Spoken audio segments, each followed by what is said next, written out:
Hey, creative. Are you ready to discuss profits, the money, the ways to make it happen? The Profitable Creative Podcast is for you, the creative, how you define it. Videographers, photographers, entrepreneurs, marketing agencies, you get it.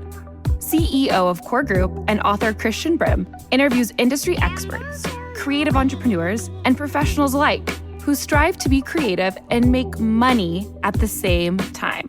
Sound like you? Tune in now. It's time for profit.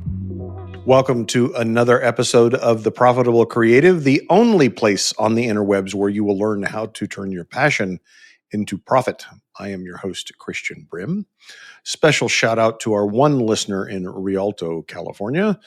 Not sure where that is. California is a huge state, but it sounds southern. I don't know. Rialto, California listening, thank you very much. Joining me today on the show is Nancy Dillingham Marks. You have to use the Dillingham because she's not an embezzler. With Glass Arts Collective. Nancy, welcome to the show. Thank you. And I'm from California too. Do you know where Rialto is? I've heard of it, but exactly where it is, I think it's Northern California, but I'm not positive. Yeah. I mean, San Francisco, that's Spanish. I don't know why I would ascribe it to Southern California. Anyway, why don't you tell us what you guys do at Glass Arts Collective? We have a lot of fun and we laugh a lot. What we do is primarily fused glass, which most people don't know what it is. So it's taking glass that is capable of being heated up and melted together. But instead of like blown glass where you're in front of a 2,000 degree furnace and it's really hot and you have to be moving all the time, it's beautiful. Don't get me wrong. But we create beautiful things in fused glass at room temperature and at our own pace and comfortable and laughing and music's playing. And then I put it into a kiln similar to a ceramics kiln. And we actually fuse the glass together. So a little sample is this cute little bowl, which we put lots of little embellishments on and fired it into a very usable little bowl. Now, we like to decide what would we put in it. It's not big enough for ice cream. I just want to state that right away. Not enough ice cream, no. See, when you and you know we're audio on this podcast, but I have the benefit of seeing some pieces in your gallery there, and I was thinking more like a better Shrinky Dink because I did Shrinky Dinks when I was a kid. But yeah, I mean, I don't even kids know what Shrinky Dinks are. Those are awesome.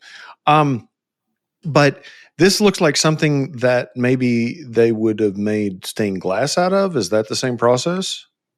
Yes and no. So the first part of the process, yes, it would be the same because you're cutting with the same tools, or we have the ability to do it with the same tools. But they put it together at room temperature. So it's done usually either with foil and solder, or it's put together with lead or some type of metal framing.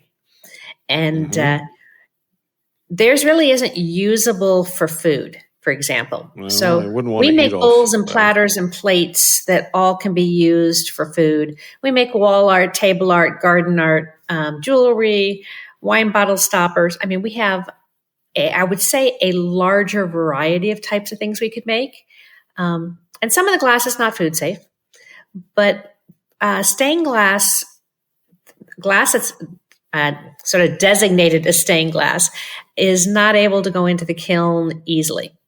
It has to stay pretty much with whatever it was, the sheet it was cut with.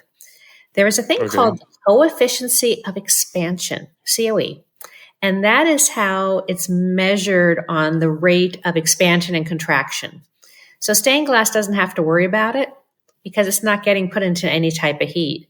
But anybody doing any kind of glass blowing uses a different COE than I do with a fused glass. And then there's window glass, which has its own, and again, for different reasons, doesn't get heated up to the same degree. But even in our little world of the fused glass, there's more than one number. So we have to stick with our number or the expansion and contraction will impact and it will crack. Sounds like a lot of science. That's the extent of the science I'm going to share. Oh, okay. All right. So I'm fascinated. How did you turn this into a business? Well, I was getting close to retirement, trying to decide what I wanted to do. And I didn't even know anything about this until I hit my 60s. Okay. And my parents had relocated to Southern California from Massachusetts, so I could spend their last years together with them, which was phenomenal. And I'm so grateful for that. And there was someone teaching a class of fused glass at the retirement home they were at. Mm-hmm. And I'd never heard of it, but my mom was so excited. And I thought, you know what a great idea. This is something I can do with her. So I took a class and I got hooked. Hook, line, and sinker. This is the first medium, and I've tried a lot of different things that I would say were creative, and nothing got me excited until this. And so I started taking classes, and the first class was in the San Fernando Valley. Very nice studio, but it wasn't as convenient for me, and I was not able to go as often, I guess would be the best way to say it. Well, they opened a branch in my area. Okay. 3 miles from my house, 1.5 miles from my work. That was very thoughtful of them.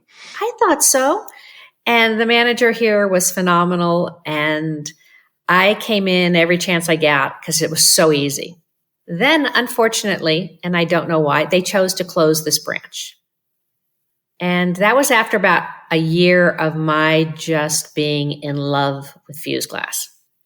Now, we're now at the point where the company has been sold, and what am I going to do? Oh, so the whole thing got closed. No, well, my husband sold our business. Oh, okay. So, sorry. Sorry, I was a little off on that one. Sorry.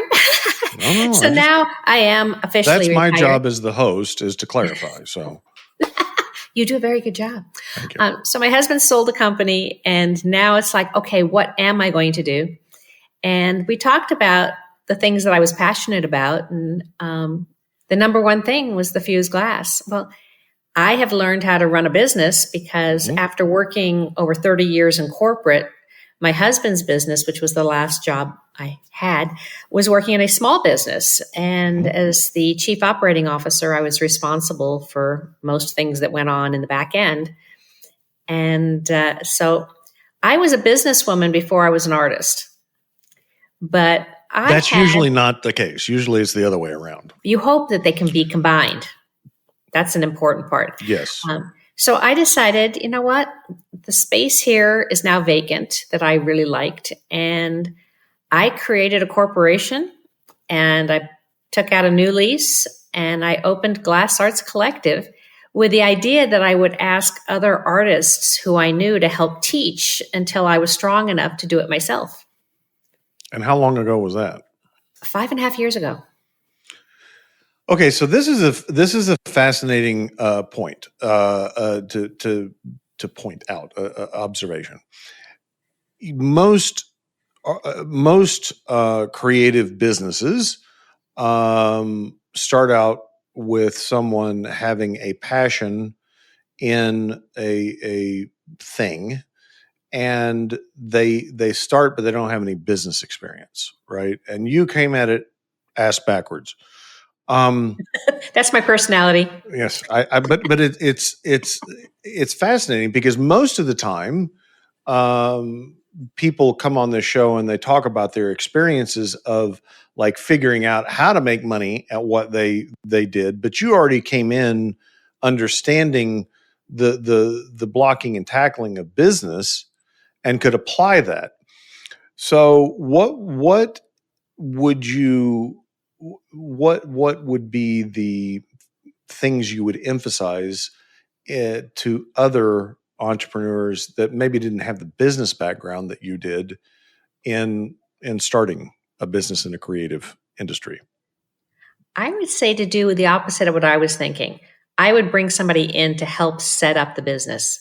Bring somebody in who knows marketing, which is huge. I didn't really know marketing because we had such a good business. Word of mouth was how we were moving along, and it didn't even occur to me that such a thing like marketing was necessary. So I would reverse it. I would allow someone else to help me set up the business. all of the things, the accounting, how do you track? What do you need to know about cost versus revenue? And how do you know to monitor that? And all of those important details. And it doesn't take someone on a daily basis being involved once you get set up, but somebody who's just over your shoulder being that sort of helpful subconscious mind that says, wait a minute, before you go investing in this, let's look where you're at with X, Y, and Z that you're already doing. You're doing really well with X, Y, and Z. Okay, let's go expand into ABC now. Those types of things. And I kind of refer to it almost as your board of directors. It's just somebody who you can run ideas by. So to clarify, you didn't have that. Correct. But you're suggesting that someone should. Right, because what I went for was the opposite. I went for people who had experience with fused glass more than I did to help me better understand that side of the business, the artistic side. What are the types of things I want to bring in for inventory and tools and the basics? So that, I knew what I liked and I knew what I was using, but I knew there were other tools that maybe were better or maybe were different, and how would they work? As it happened, I opened my doors 5 weeks before COVID hit. Great timing. Yeah. So I went through all the, oh my gosh, all the things that you can imagine went through my head. And I stopped and did a mindset change on myself. And I remembered how I said most of my life, I wish I had more hours in the day. I wish I had more time, if only. And suddenly, in this odd way, I was gifted that time. Mm-hmm. And what I did is, instead of focusing on all the negatives and what, I couldn't impact, I switched to what I could impact, which is my skills. And I came into the studio. I was by myself most of the time until they opened up things. And I just tried all kinds of things. I watched a lot of videos, and there's wonderful videos in fused glass that I've watched online by some incredible instructors. And I would try it. And then I'd hear someone say, oh, you can't do this. And I say, well, why not? Because somebody's going to ask me, why not? And I need to be able to respond, why not? Or yes, that's true, or no, it's not. So I did a lot of playing for many years. You went back to the lab, as it were. Yes. Yeah. And okay, so you came to the business. You were in a business that sounds like you joined. It was already established. Correct. It wasn't in startup mode. Right. And so you had an awareness of some of the things that went into business and how to operate a business. What did you not know in starting up a business that you should have, or it would have been helpful had you known? Definitely marketing. Okay, so let's dig into that. Yes. Let's define marketing first, because there may be some confusion of terms. When you say marketing, what are you talking about? That I didn't know what I was doing. No, trying to get the word out that this studio existed and what is fused glass. Because it's great to show pictures, but somebody doesn't know what it means. You can use the word fused glass all you want, but if somebody doesn't know what it means, all they hear is the word glass and, ooh, danger, Will Rogers. Going back to some of our old, younger days. You mixed two metaphors, two shows. It's Will Robinson. You're right. Yes. Okay. I think you were thinking of Buck Rogers, which, anyway, go ahead. Maybe you But so my big thing was I didn't know how to market to the right audience either, or how to identify my ideal client. So frequently we go in with the idea, well, obviously this is good for everybody. Everybody's going to want to do this. But is everybody my ideal client? It doesn't mean they can't be a client, but are they my ideal client? So learning to identify who that is and where do they hang out? What do they do? Where am I going to find them? So I can go to a flea market or farmer's market, whatever you want to call them these days, and introduce myself and show what I have. But it still isn't really necessarily the right people. It might have a few of those people, but is the majority of those people worth the time and the investment that I need to make to do that? And those were the types of things I needed to learn. I think yes. I think defining the target market is something that is critical for any business, existing or startup, and understanding that that might change over time. Yes. But it's often overlooked, and I don't know why. I think back about my experience, and when I bought a franchise. Yes, there were actual accounting franchises at the time, and there were 3 of them I could pick. And I started with 0 clients, and so part of the franchise model was they taught you how to market and sell, which was helpful. But I missed the part where the trainer, and I remember to this day, almost 30 years ago, where he said, this is what you do. This is how you do it. And every time you make a change, you're taking money out of your pocket. So my mistake was not being focused enough or discriminate enough on who I sold, because I just wanted to sell and be bigger. And what I forgot was that lesson that he said, that like, you're just taking money. Every change you make, you're just taking money out of your pocket. And I think a lot of startups, new businesses, they're motivated by fear. Like, I've got to sell because I got to pay the bills, and that invariably puts you on a hamster wheel where you're selling to people that you shouldn't be selling to, and you're not making money off of them, but you keep trying to sell more of them because you need, and it's just a circle. So did you have that experience of like the flea market? Yeah, I used to work in a flea market as a young man, a young teenager selling sunglasses.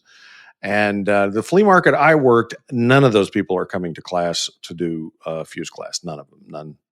Zero. Absolutely zero. I was I was shocked because there were people carrying like geese in bags. Like they'd go there to buy geese to take home to cook. Wow. Yeah. So like none of those people are. So did you have that experience like the flea market where you're like, I'm not using my time well, or I'm actually hurting myself because I'm bringing in the wrong people? Absolutely. And one of the things that had been brought to my attention is, well, why don't you use Groupon? And I chose not to, because as much as it's great at getting somebody in the door once, it's probably only a one-time shot. Mm-hmm. And that is a environment that takes a lot of time to manage. Mm-hmm. And that's not where I wanted to invest my time. I recognize, and I did this also when I was in the corporate world, that there are just some people who aren't the right customer for you because they do eat up all your time. And even though there might be some good pieces, do you lose more money and frustration and gain a lot more frustration by that particular customer? And it's okay to fire a customer and just say, 100%. You're not the right fit for me. Bad customers actually drive out good customers. Yes. They absolutely do. And usually it manifests of like those bad customers are the ones that you end up spending all your time and energy on. And then you don't have that bandwidth available to take care of the people that you actually should be taking care of. So, exactly. Yeah. And it changes your whole mood and your whole, viewpoint. And you kind of are in a funky mood instead of being in upbeat mood and happy mood like I normally am. The barometer for me, the litmus test is like, do you dread when the phone rings and it's them, or when they walk in the door, or when they send you an email? Like, if you're just like, get rid of them. Because and the reality is, it doesn't matter if the problem is you or them. It Right. doesn't matter. Nope. It's just that if that's your attitude, you're not going to do good work. Exactly. And I try to be really clear with people that my studio is fairly structured. Mm-hmm. We don't have people coming in during regular classroom type of environments to do whatever they want. Right. It's a structured time because there's a certain amount of time. We have certain projects they can do. And if that doesn't fit what they want, then they shouldn't come. Yes. And I try to be really friendly about it, that the class is designed so that you can practice what you've been taught in the projects. And no, it's not the most ideal. They're great projects, don't get me wrong, but they're not what everybody absolutely wants. Sure. And I don't know a single painting class or anything else that is, Picasso all of a sudden. You have to start somewhere. And so what I've designed is there's open studio program. When you know the techniques that you like to do, and you don't have to know them all. I do not have, a 12-step program that you have to take first before you can kind of get set loose. But once you know those techniques, then you can come in and make what you want. So I want to give the freedom for those people. So I want to clarify, do they have to know what they're doing before they show up for open time? Yes. They have to. There's no instruction in Open Studio. They must know the techniques already. And it's fine if they learn them somewhere else. But there's no instruction. Will I help point them in a direction, or if they have a question? Yes. But am I going to give them instruction? No. And I make that super clear. And some people pay attention and a few haven't. And a few people leave frustrated at the end of the day. And that's okay. Because I couldn't be any more clear than I've been. Well, some people just hear what they want to hear. My daughter is a figurative oil painter, and she also teaches classes. And she uses the comment, I use it so much that she can't stand the phrase anymore. It's fun. It's fun art, not fine art. But she She addresses that, like, for those people that like me, like that, I want to be good. I don't want to do something if I'm not good. And if I'm not good, I'm pretty impatient about learning how to be good. But it's about setting the expectation, right? Like, exactly. So one of the things I talk about in my book at length is, and I talk about on the show all the time, is the Pareto principle. Most people hear it as the 80-20 rule. But it's this thing that shows up in human behavior. And most people apply it in the sense that 20% of your efforts generate 80% of your results. Now, it's not always that exact same percentage, but the point being that there's some things, some small group of things that you do that is much more important than the rest of the vast majority of things. I like to apply this principle, and it's not my idea. It's Perry Marshall's idea, but I've stolen it. To apply that to your own customers, and this idea that 20% of your customers will actually pay you more than the other 80%. Right? Absolutely. Now, you may have to do more for them. But they're willing to spend. Right. They're willing to spend more money with you. And then if you take that to its next iteration and say 20% of the 20%, which is 4% for those taking off their shoes to do the math, it's 4%. 4% of your customers will actually pay you even more.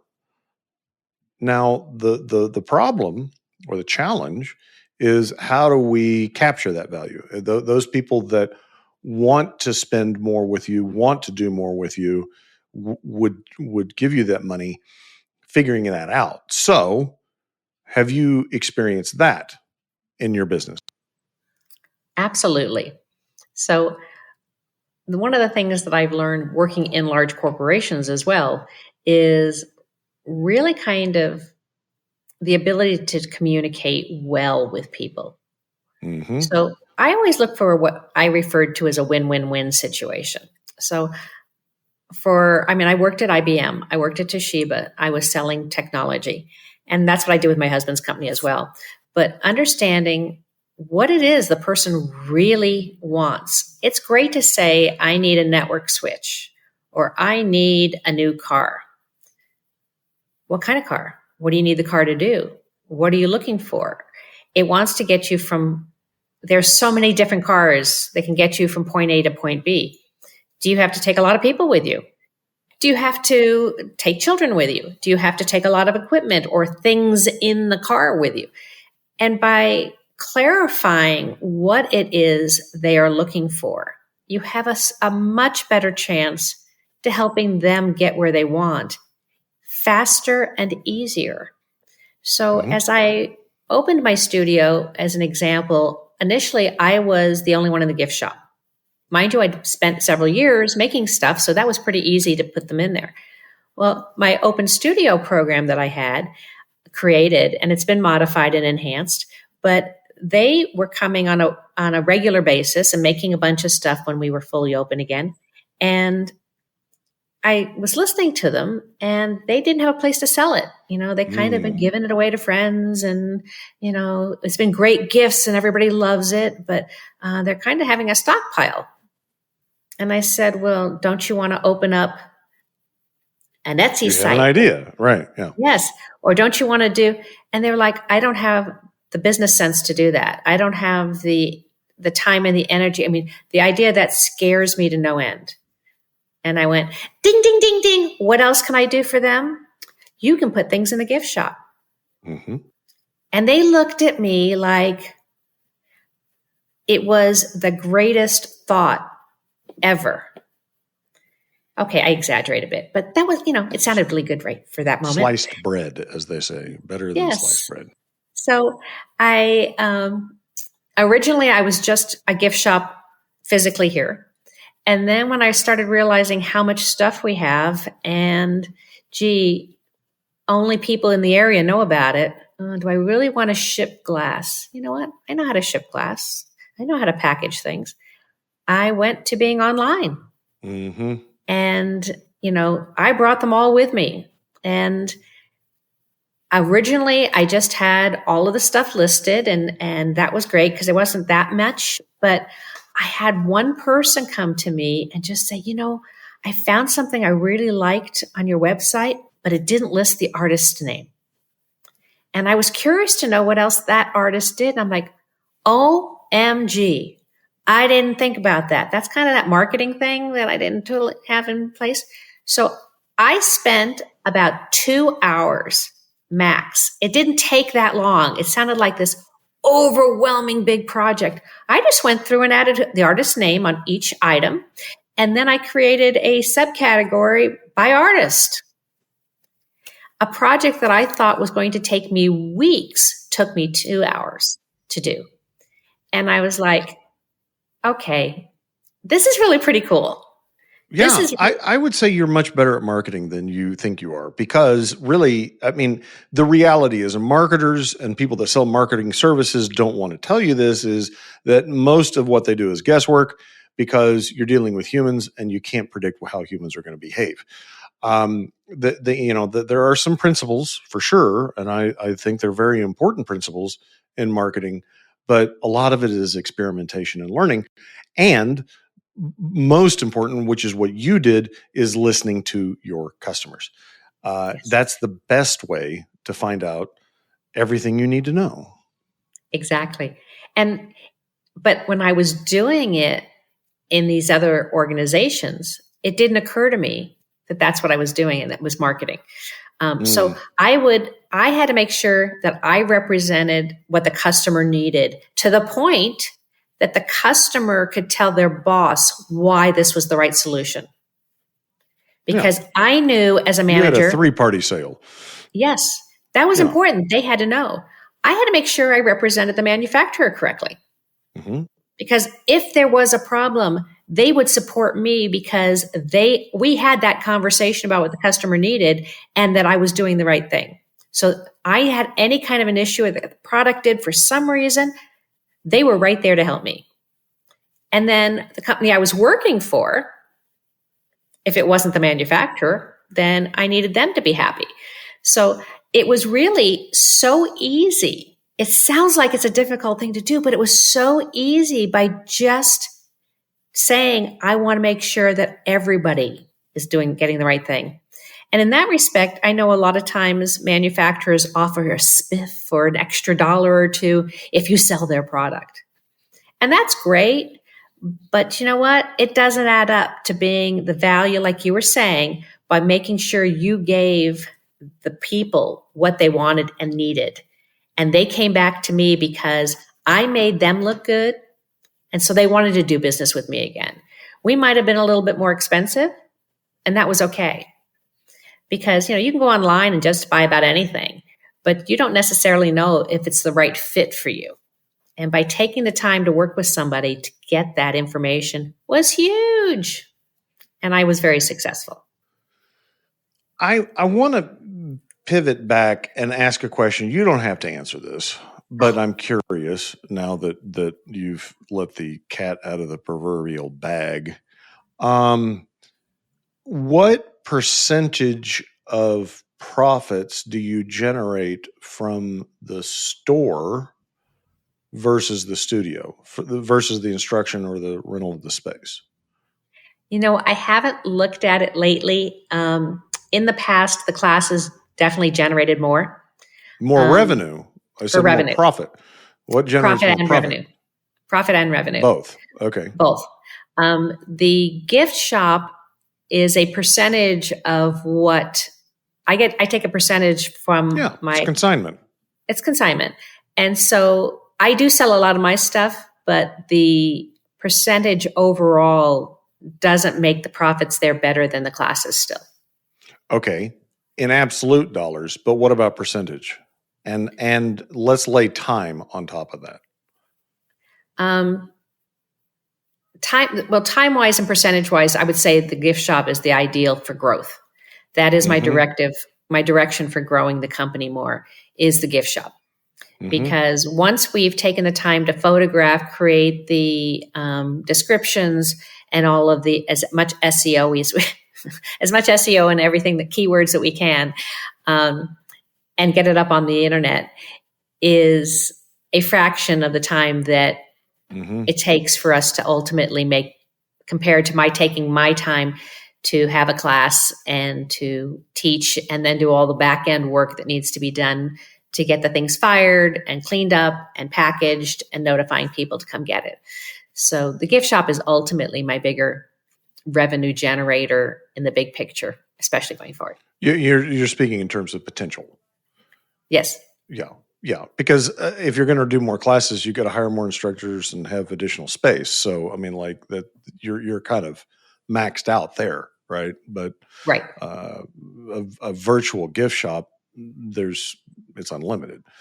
Exactly. I'm thinking having a daughter who's an oil painter who had multiple gallery shows. Wow! Congratulations to her. Yeah, no, she's very talented. I have a lot of her art hanging in my home, but I haven't paid for most of it. Like, I'm not her ideal customer. Like, right. I would not buy her stuff normally. I love you, Mackenzie. She understands. I'm not. She's very strong in her brand, and I'm not it. Like, and that's fine.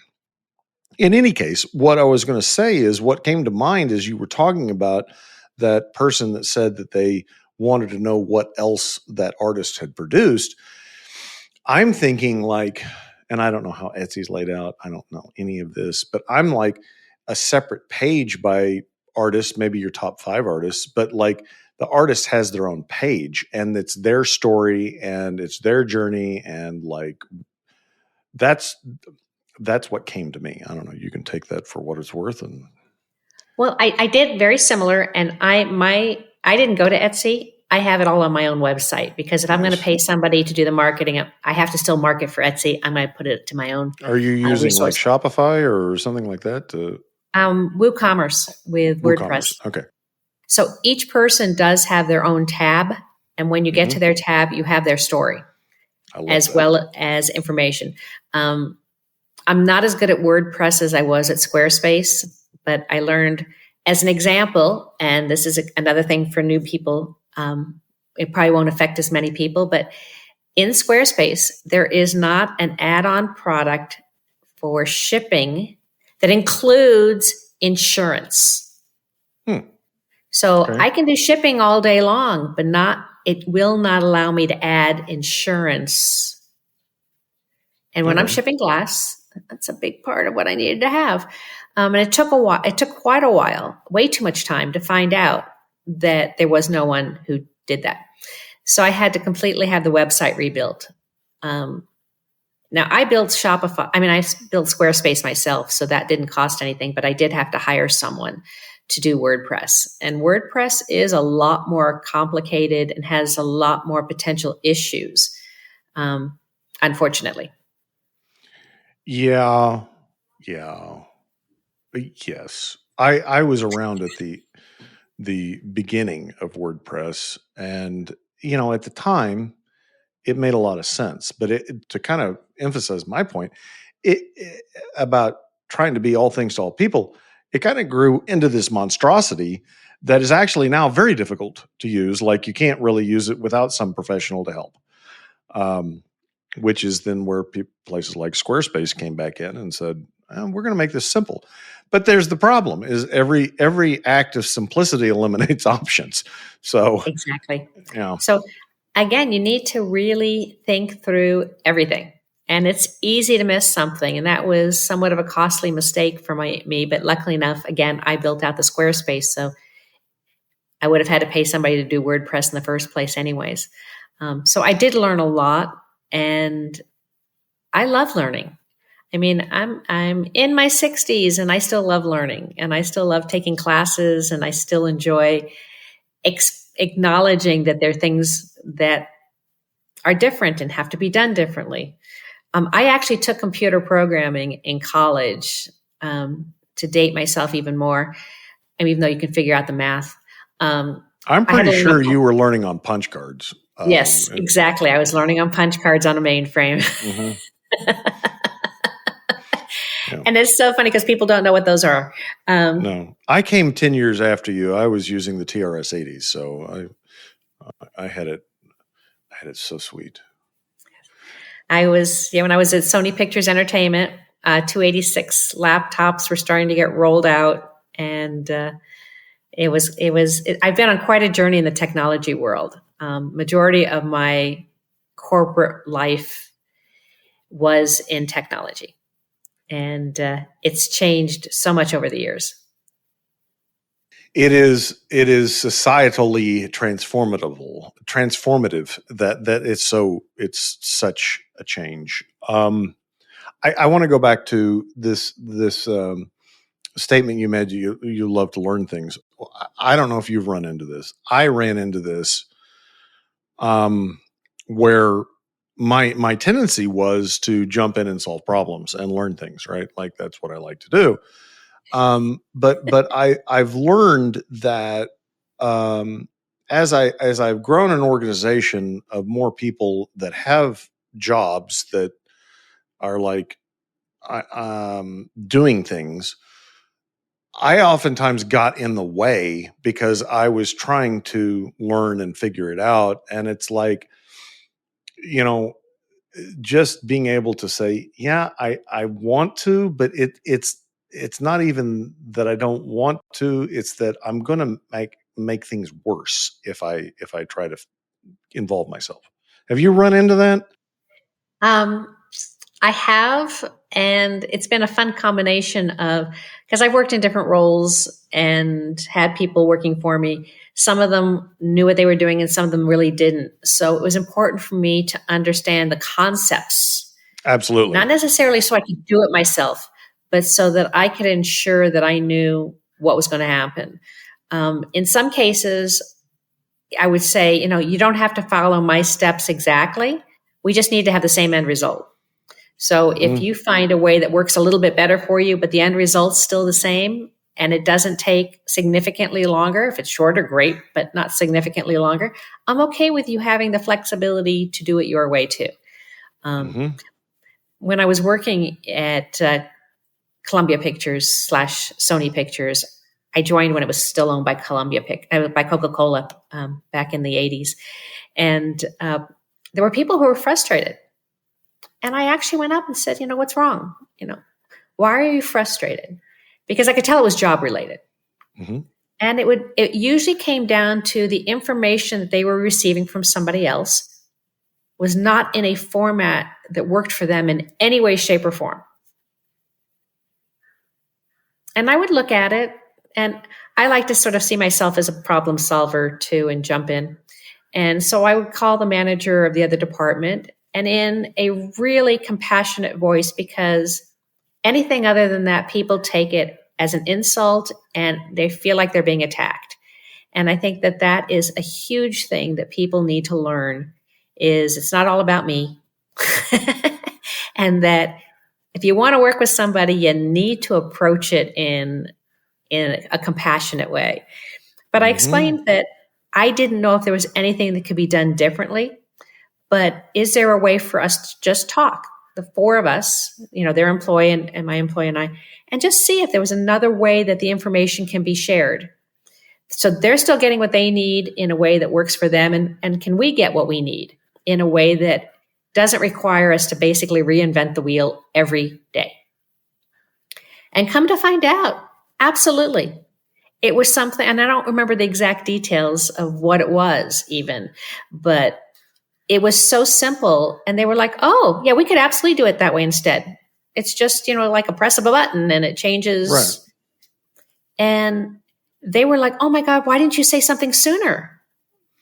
Yeah, I think that's a very key skill for anybody to understand, is that one, cooperation is always better than conflict.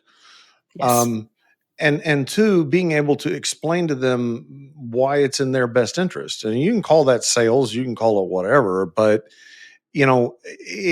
people are self-motivated. They're selfish. They're interested in what's in it for me. So having that understanding, so that you can explain to them why it's beneficial for them to make this change.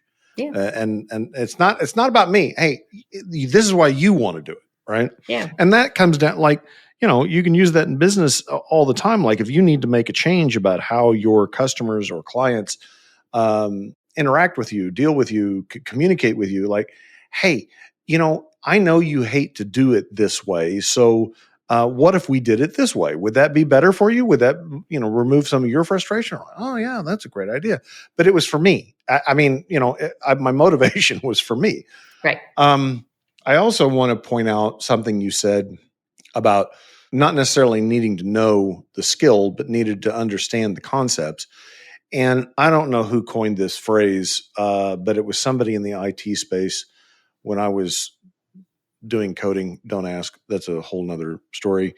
But it was this concept of business owners need to know enough. And it's like, you don't have to be an expert at marketing. You don't have to be an expert at finance. You don't have to be an expert at operations, but you need to know enough that if you engage someone, hire someone, that you have a basis for your expectations. Like, to your point, like, should it take 6 weeks? Should it take 6 months? Are you going to understand if the problem's solved when they deliver a solution? Like, people say, well, I can't know everything. No, you don't have to know everything. You just have to know enough. And I'll take this a step further. It's kind of like, going to the physician. Well, most people would never question the physician, right? Like, this is what they said to do, so I'm going to do it. That's fine, but understand, no one understands you better than you, right? And so your body, it better. And if you don't communicate that to them and involved in the process, you're not going to get the best healthcare. And that's the same thing with hiring an accountant or a marketer or anything else. You got to know enough.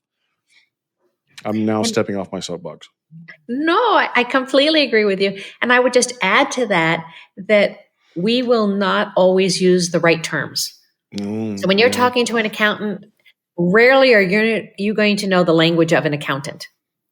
But you can explain yourself well enough and then have a dialogue with them to ensure they understand the outcome expected.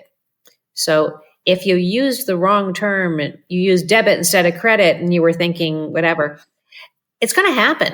Whatever you're doing, even just in normal everyday life, there's times you say something different because that's the way you're thinking. And people will take it and run with that because you said, but that's not what you meant. Yes. And oh my gosh, that creates such a nightmare. So it's just take it to the extra step so that this is what we're going to get. I think it's also about the humility of like, you know what? I don't speak your language. I don't understand all the concepts. And so, I think I had an interview with Matt Payne, who is a Hollywood writer and producer. And he said the first time that he had heard a profit and loss, he heard that term. He didn't know whether it was profit in loss or profit and loss. Like he didn't know exactly what the term was, much less what it meant, right? But he had the humility to say, I don't know. Like I don't know what you're saying. You're speaking words I don't understand. And having the humility to say, I don't know. You're speaking Greek. I don't understand. Exactly. And most people, when you are honest, has so much more compassion and patience than when you try to pretend you know everything and then nothing comes out to be the right way. And oh my gosh, what a roller coaster. Yeah. And as you said, a hamster's wheel. I had a guest on here that was in out-of-home advertising. And I stopped him and I was like, okay, I don't know what that word means. Like, what does that mean? Well, like billboards and like bus stop sign. I'm like, oh, okay. Yeah, I've seen those. Yeah, I know that. But I'd never heard that term in 55 years. So like, you got to stop and ask. Nancy Dillingham Marks, how do people find more out about the collective? Well, primarily the ideal place to go to is our website, Glass Arts with an S on it, collective.com. That's where our gift shop is. That's where scheduling for classes or sessions, as I call them, are. You can actually see a gallery of things that aren't for sale, but are also phenomenal pieces. There was enough of that we created a separate gallery. And yes, you can search for the different artists and hear a little bit of their story. We didn't go overboard with the stories. I do a little bit more of that through other mediums. We have Instagram, we have Facebook, we have YouTube.